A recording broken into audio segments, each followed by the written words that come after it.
Hello and welcome to Come Read With Me. Here we take one topic from the newspaper and break it down into a 3-minute explainer. Today's topic is from the Hindu newspaper, so come read with me. The topic is government withdraws order to install Sanchar Sathi app. Now the Department of Telecommunications has withdrawn its directive asking mobile phone manufacturers to mandatorily pre-install the Sanchar Sathi app on all new smartphones from January next year.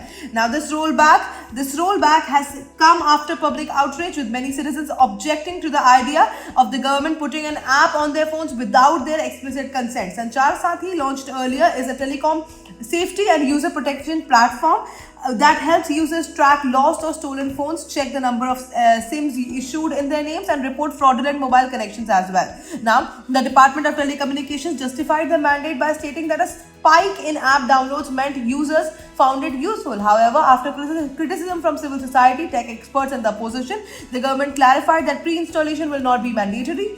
The minister also said that the app's success depends on public support and will remain voluntary. Now, let us talk about why this whole topic of the Sanchar Sathi app has become a controversial issue. See, the first thing is installation without the consent.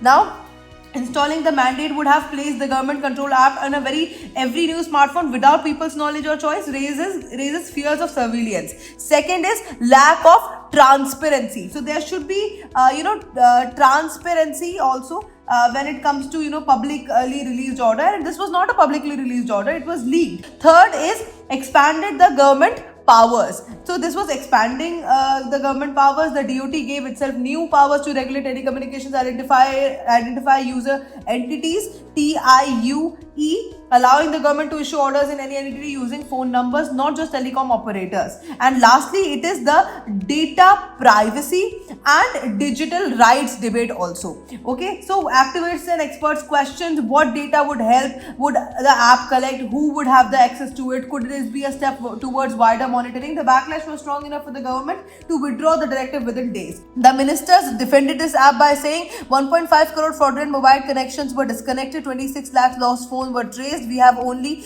taken steps to make app available to everyone. Let us talk about the UPSC relevance of this topic now. So this is relevant for UPSC for the governance and policy perspective, for data privacy and digital India perspective, and there are ethical concerns also, so that also is again very important, and for science and tech also it becomes very important. So this is a whole case study material, and this event can be used as a case study for policy rollback due to citizen backlash. And that's it for today. Thank you for watching.